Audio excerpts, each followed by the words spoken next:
Well, time now for our C-Suite segment. And joining us today is one of the world's best-known investors, a man whose name is synonymous with emerging market investing, MarkMobius.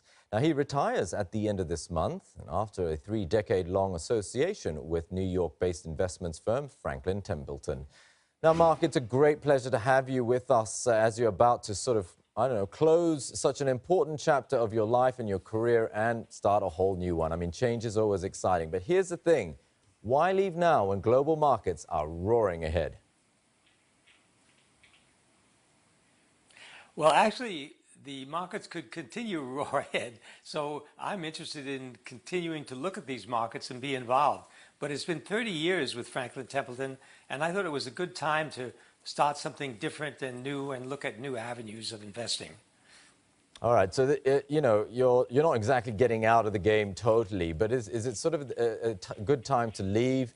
Because in some ways, this could be as good as it gets for markets, or are the best days still ahead of us, as there doesn't seem to be anything that can sort of pause, derail, or even reverse this unbelievable global market rally.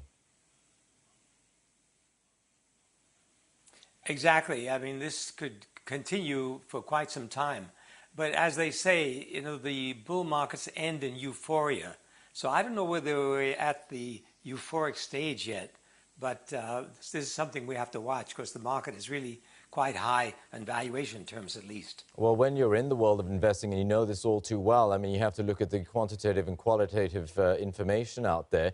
And when you see the formation of this rally, is everything in your mind aligned correctly as investors are so optimistic, or do you see some sort of misalignment between the fundamentals and markets? There is some misalignment because if you look at a lot of the internet stocks, a lot of the tech stocks, the prices are quite high, and we can't expect them to grow at the pace that they've been growing going forward because they're larger. The base is much larger. Nevertheless, there's so much going on with all kinds of Bitcoin, all these cryptocurrencies. The internet is growing at a rapid pace still around the world. So there's a long way to go. And if you consider that over 1 billion smartphones are being sold around the world, we have quite a revolution in communications taking place. Well, on that thought, actually, let's stick with technology because that has been sort of the core of this tremendous rally we've seen across global markets, and the U.S. obviously and China are huge beneficiaries of that. But valuations, for a number of these big names, and the rally has been displaced by the big behemoths, like Apple and Tencent and Alibaba. Are they priced fairly at where they stand right now today? I think some of them are, but there are a few that are continuing to grow at a much rapid pace. And more importantly, many of these groups are becoming dominant. In other words, they're almost becoming like monopolies.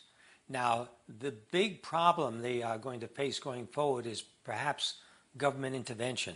We've seen that in the European Union already. But if they don't have this kind of constraint by governments, then the growth can continue at a high pace, particularly since they are so dominant, they continue to take market share. All right, I want to get back to sort of issues of market cycle. And, you've had a 30-year, very colorful history at Franklin Templeton, for over 3 decades. Now, you've seen several booms and busts, 1987, 88. You had 1997, 98 Asian financial crisis, the 2008-9 global financial crisis.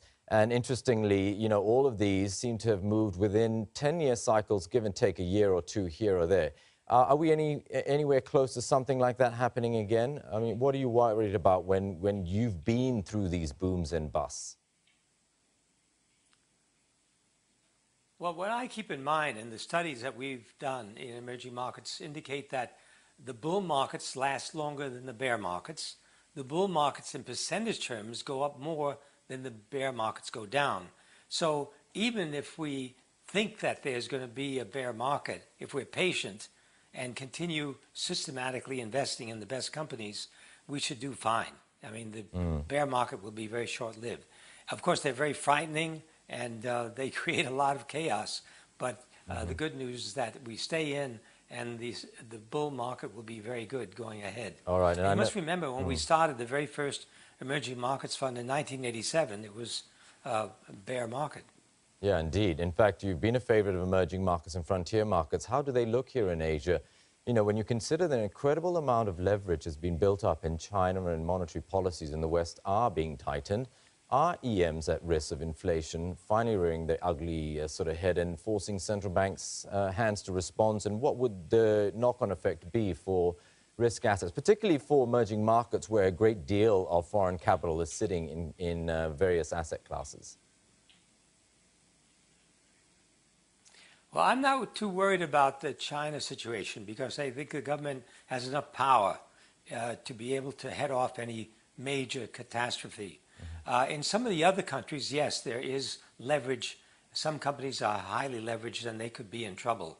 But you must remember that even with interest rates going up, you may have a situation where inflation is ahead of interest rates. In that case, equities will look very good because the equities will adjust to inflation. So I wouldn't think that even with a higher interest rate and that problem of money being flowing into too many companies at too high a rate, that would create a bear market. All right, Mark, look, listen, we've run out of time, unfortunately. I could have gone on for another 10 or 20 minutes or so, but I know you're a busy man as well. Got to leave it there. And thank you so much for joining me on the program this morning. I wish you all the best in your retirement, but don't leave the markets and don't be a stranger. Come back and talk to us on Asia Business First. Well, let's check in on Twitter, actually, just really quickly, because we did actually, that was the question of the day, with MarkMobius coming in as he embarks on his retirement. Ask the question of all of you, you know, what do you think about the global markets that have rallied so profoundly, not just in 2017, but the first 2 weeks have been pretty robust this year as well. And here are the results so far. We've got about 42% of you are actually concerned and say that the markets are overdue for a correction. 26% of you say it's a little bit of a bubble. Perhaps you want long the market. Who knows? Just under 20% say the rally is here to stay, and 13% say that it scares you. So perhaps you're not even engaging whether you're long or short.